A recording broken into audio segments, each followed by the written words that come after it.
Slowly rotating at the edge of deep space, 1,000 kilometers beyond the atmosphere of 21st century Earth, is the Arthur C. Clarke Astronomical Observatory, Starlab. Here, Starlab Research Director Maura Cassidy and scientists and technicians of the International Space Authority watch over the countless stars and planets that fill the silent distances beyond the giant space station. This week, an ancient intruder from another galaxy exposes Starlab to the genetic mysteries of the seeds of time on Alien Worlds.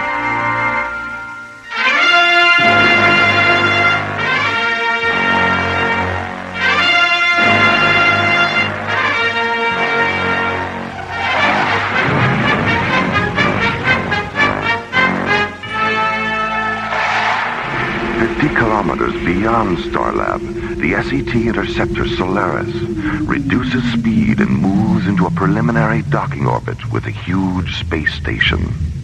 Aboard the Solaris, Captains John Graydon and Buddy Griff. Solaris to Starlab Control. This is Starlab. Go ahead, Solaris. We're holding at the outer boundary, Jerry. How soon can you get us aboard? The traffic's pretty heavy right now, John. I've got a Soviet freighter and 2 Canadian tankers coming in now, and 3 lunar shuttles in a docking orbit 2 kilometers out. Hold your position. I'll get back to you in about 10 minutes. Roger, Starlab. Solaris out. Starlab, clear. Well, since 10 minutes usually means half an hour, why don't we put the ship on autopilot and get down to the cargo bay for a little zero-gravity racquetball? Do you know where the rackets are? Well, they're floating around down there somewhere. All right, let's go. What? We better stay, Skip. The high-density scanners are picking up something. How far away? 4.6 kilometers. And it's holding at 081 degrees starboard. Get a full magnification visual and bring it up on screen 6. Right. What is it? I don't know. I've never seen anything like it. In the center of the screen, against a background of jet black space and scattered stars, the mysterious object begins to slowly rotate, reflected sunlight blazing from each of its 10 smooth surfaces.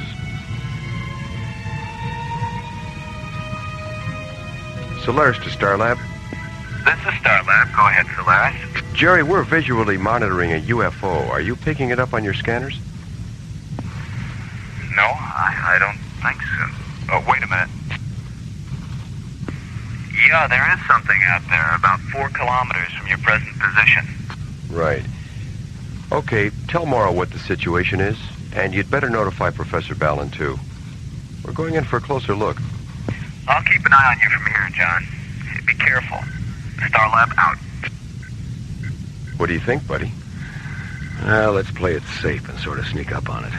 I'll do a tomography profile at 3 kilometers. If the thing's not dangerous, we can get in close and do a Phase 1 scanner series. And what if it explodes and blows us to Kingdom Come? You know, maybe we should stick to racquetball.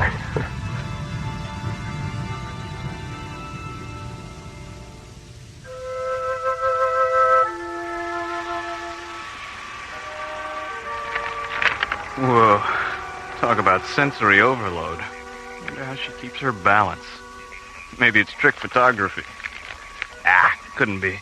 No photographer is that tricky. Instruction over to side to Starlab Control. This is Starlab. Go ahead, Maggie. We've got a problem, Jerry. We're still working on that new orbital power satellite at Vector 706, and we've just lost our last bundle of solar panels. What happened? An anchoring cable on the superstructure let go, and the panels have drifted off into deep space. Can you help us out? This thing's supposed to be operational by tonight. How many panels do you need? 10. What type? Amplitron SP16. Oh, hold on. I'll check the computer and see what we got. This is your lucky day, Maggie. We've got 24 SP16s in storage. Will this be a pickup or a delivery? I won't be able to spare any of our tugs for another hour or so. What's available on your end? Well, we've got a Soviet freighter heading your way in about 15 minutes. I'll have the captain contact you, okay? I'll stand by for his call. Thanks, Jerry. Construction orbiter 5 out. Starlab control, clear. Docking Bay 12, this is the bridge. Bay 12. Go ahead, Jerry. Yeah, Ernie, call Storage Bay 19 and tell them to deliver 10 Amplitron SP-16 solar panels to the Odessa, and then have Captain Vashenko contact Construction Orbiter 5. It's kind of an emergency. Will do, Jerry. Now, where was I? Right. Sensory overload. Oh, yeah. Wow, look. Oops. Hi, Jerry. Hi, Maura. You heard from John and Buddy? Yeah, about 20 minutes ago. They've maneuvered the Solaris into a side-by-side position with the UFO, and Buddy said he'd contact us as soon as he did the preliminary scan series. Okay. What's that magazine you're holding behind you? Magazine? Come on, Jerry, hand it over. Oh, Maura. The Astounding Adventures of Galactic Gladys, the Girl Wonder? Well, you know. Which one of these bimbos is Galactic Gladys? I believe that's her there, locked in mortal combat with the evil swamp gas creature. Well, she's certainly a wonder, all right. I'll bet she hasn't seen her feet in years.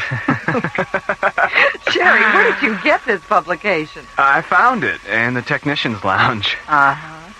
I wondered why they were all running around down there with their tongues hanging out. Jerry. Hi, Professor Ballin. How you doing, Jerry?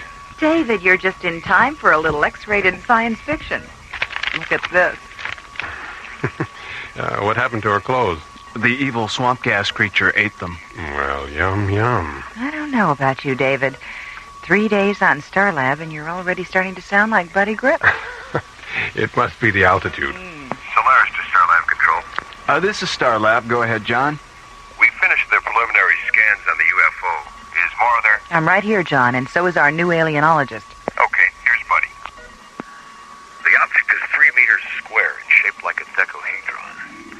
It's made of some kind of copper-colored metal that's about 75% hydrogen. As far as we can tell, there's no inboard or outboard propulsion system. How fast is it moving, Buddy? How fast do you want it to move? What does he mean, John? Well, it was stationary when I brought the ship alongside, but for the past 10 minutes it's been matching our speed, no matter how fast it goes. What kind of a readout did you get on the tomography scan, buddy? The interior of the thing is filled with some kind of ionized gelatin that converts to nitrogen plasma, and then reconverts to gelatin at 12-second intervals. Buddy, is it giving off any kind of sound? Yes, it is. When the gelatin converts to plasma, the object gives off what sounds like accelerated heartbeats. And when the plasma reconverts to gelatin, we hear the heartbeats in reverse.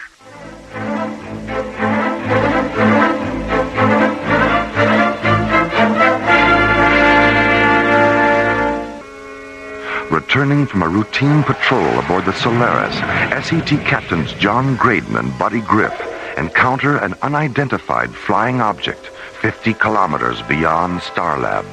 The object is 3 meters square and shaped like a dodecahedron.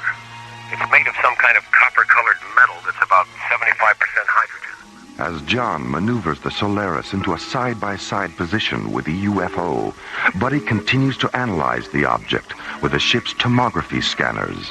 The interior of the thing is filled with some kind of ionized gelatin that converts to nitrogen plasma, and then reconverts to gelatin at 12-second intervals. What do you think, David? I think we better see about getting that thing into one of the isolated laboratory pods. Buddy, shoot a magnetic grappler over and see if you can bring it in. We already tried that, Maura. The grappler pad won't stick. The object is anti-magnetic.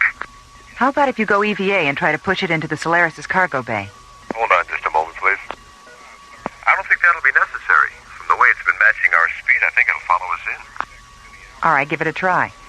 If it works, get the object as close as you can to the outboard airlock of ISOLAB 9. I'll have a crew standing by to take it inside. Okay, Maura. Solaris out. Starlab clear. Come on, David, let's get down there.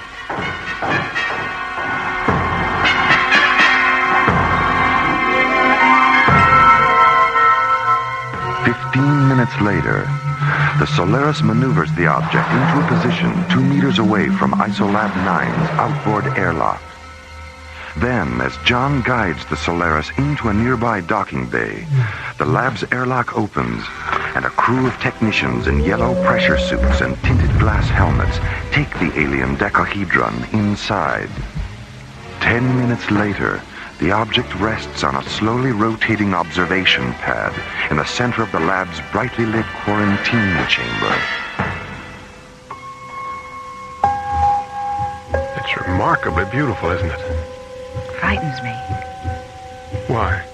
The way it looks. The color and size, texture. All those desperately perfect angles constantly repeating themselves. Its physical aspects are so familiar we can call them by name in a language we all understand. And yet we don't know what it calls itself or what it might be calling us. You feel whatever's inside is alive? Don't you? Yes.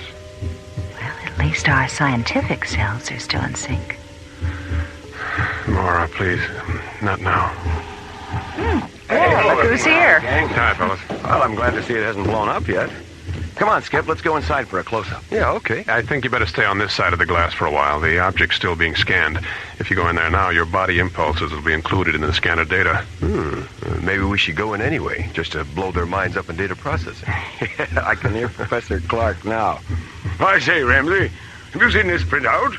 Graydon and Griff are trapped inside that alien gizmo. Really? How do you know it's them? Elementary, my dear Ramsey. The tall one's thumbing his nose, and the short one thinks it's funny. Mara? David? Not even a smile? What's with you two? We've got a lot on our minds, John. Yeah, I see. Well, okay. Come on, Skip, let's go have dinner. Yeah, right. So we'll see you guys. See you later. It's time we had a talk, David. Let's go up to my quarters.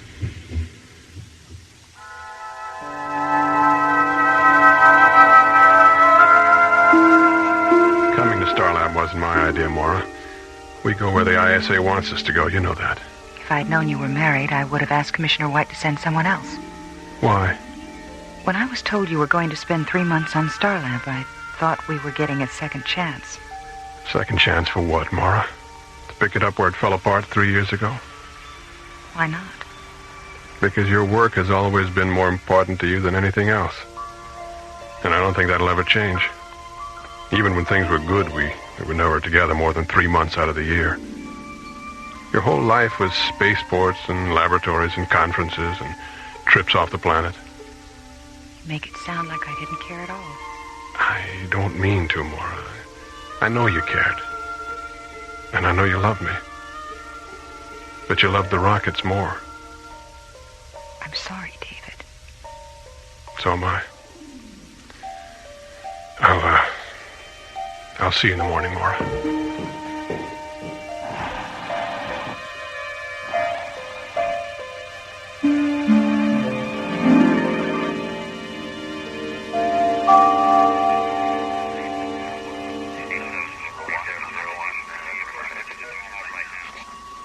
Okay, Lunar Shuttle 10, I have you on the screen.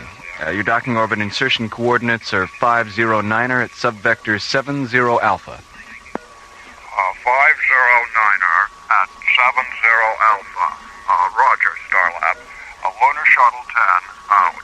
Starlab control clear. Morning, Mara. Jerry, have you seen David? Not since yesterday afternoon. Morning, everyone. Good morning. Have either of you seen David? Yeah, we saw him after dinner last night when we went down to have another look at the UFO. He was in the ISOLab with it. Maybe he's still there. I checked the ISOLab 20 minutes ago. Well, maybe you missed him. Let's go down and take another look.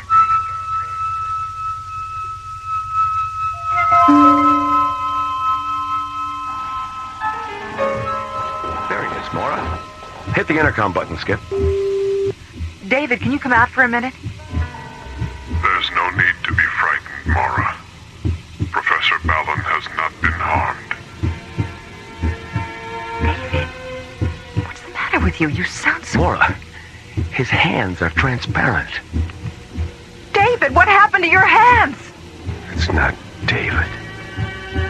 I am not Professor Ballon, Mara. I am of him.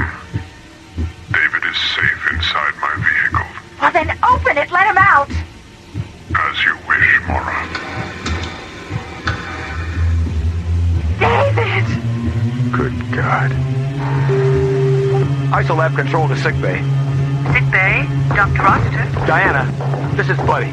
Get down to Isolab 9 as fast as you can. And bring a portable vital sign indicator. David Fallon's inside the UFO, and he's encased in some kind of gelatin. There is no need to be frightened. Professor Ballon has not been harmed.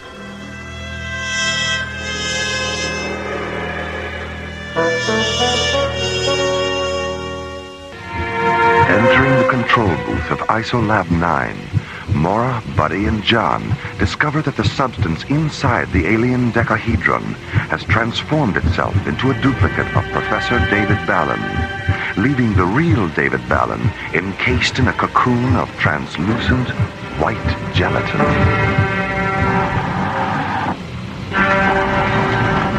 Diana, hurry! Oh, my God. Have you tried to get into the chamber? The hatch is sealed from the inside. There's no need to be frightened, Dr. Rossiter. Professor Ballon has not been harmed. He knows me. He knows all of us, Diana.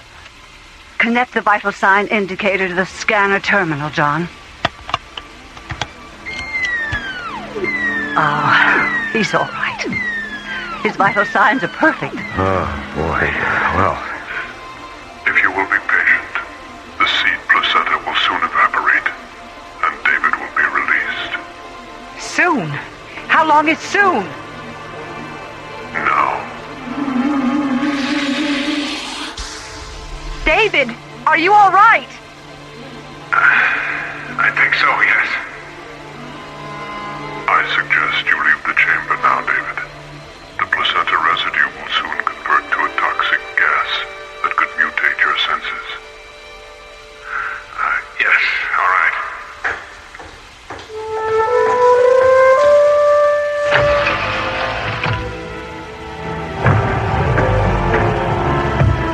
hey, welcome home. Where have you been?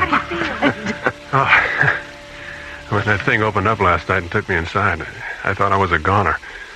But as soon as the seed placenta started to cover me, I wasn't afraid anymore. It was incredible. I sensed everything that was going on. And when my duplicate emerged, it was like one of those films where the guy dies and you see his spirit leave his body. Film, huh? I guess art imitates life after all. I think it's the other way around, Skip. Life and art should be the same. Ah, yes, they should be. But they rarely are. Perhaps we should learn the lesson of the Balinese. They say they have no art. They simply do everything as well as they can. You once said that to me, David. I know. It's amazing, isn't it, how precisely I've been duplicated. Well, David number 2, what now? I want to return to my world, Diana. And I want to take Mara with me. Now, hold on a minute, you. I'm not in the habit of running off to alien worlds with life forms I hardly know. You know me, Mara. And I know you. He's got a point there, Mara. Well, be that as it may, I just don't think the original me and the duplicate you are ready for... Well, why are your hands transparent anyway? David was wearing protective gloves that prevented the seed placenta from taking a precise imprint of his hands. And Mara, a duplicate of you is all I want. Why? I still love you, Mara. Oh, David. Why didn't you... Wait a minute. What am I saying? This is weird. David? Yes? Yes. Oh, I'm sorry, David. I mean the duplicate David. Yes, Diana. I think all of us would like to know a little more about your origins. Centuries ago, explorers from another galaxy visited my planet. Their bodies contained bacteria, harmless to them, but lethal to us. There was a plague, and before the end came, our scientists created the placenta substance and filled it with the genetic seeds that were the essence of our race. Then they placed these seeds of time in hundreds of vehicles like this one and set us adrift in the universe. Was your race humanoid? Yes, buddy, it was. But some of the cells were randomly coded, so we could become whatever organic life form we contacted. I could have been a bird or an insect, or even a flower. Any living thing in which the seeds could take root. What would have happened if you had become a flower? I would have simply pollinated other flowers of the same species, and my race would have been reborn as a genus of conscious, intelligent orchids or roses. Would you eventually have re-evolved to your original humanoid form? Eventually, yes. But I'm not a flower, am I?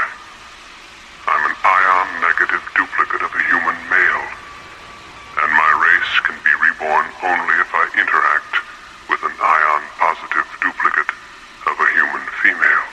All right, I'll do it. Good girl. Laura. Thank you, Mora. It's okay. Just remember, I don't fool around on the first date. What do you want me to do? Saturate yourself with pure oxygen for 2 minutes. That will protect you from the toxic residue. Then come into the chamber and enter the secondary placenta compartment of my vehicle. Okay. Get me an E4 oxygen unit, buddy.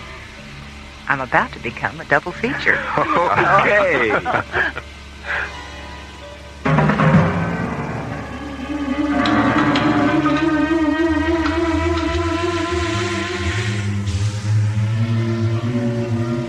How do you feel, Mora?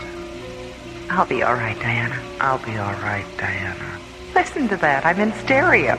Thank you, Mora. Thank you. I have a question. Yes? When you and David, this David, are, when you're... will I feel anything? We don't know, Mora. It's possible. You'd better leave the chamber now, Mora. Placenta residue is starting to become toxic. All right. Goodbye. Goodbye, Mora.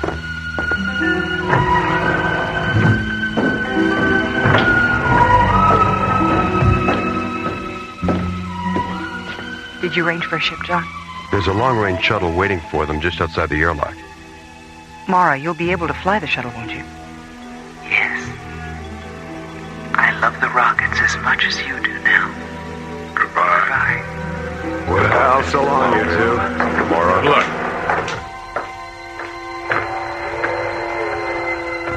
It looks like we're getting that second chance after all, Mora. You're right, David. You're absolutely right.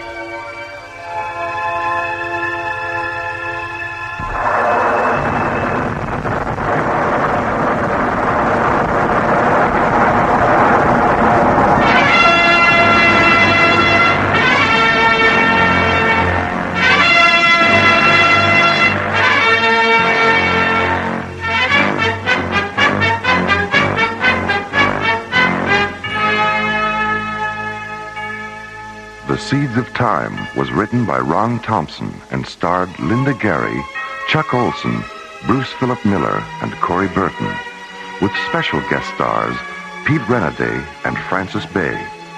Associate producer Ron Thompson. Music director Tom Rounds. Engineer Stu Jacobs.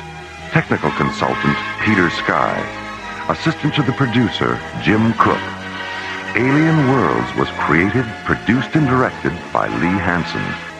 And so, until next week, this is Roger Dressler, inviting you to join us for our next adventure, The Madonnas of Zanzibar Alpha, from the elsewhere and elsewhen of Alien Worlds.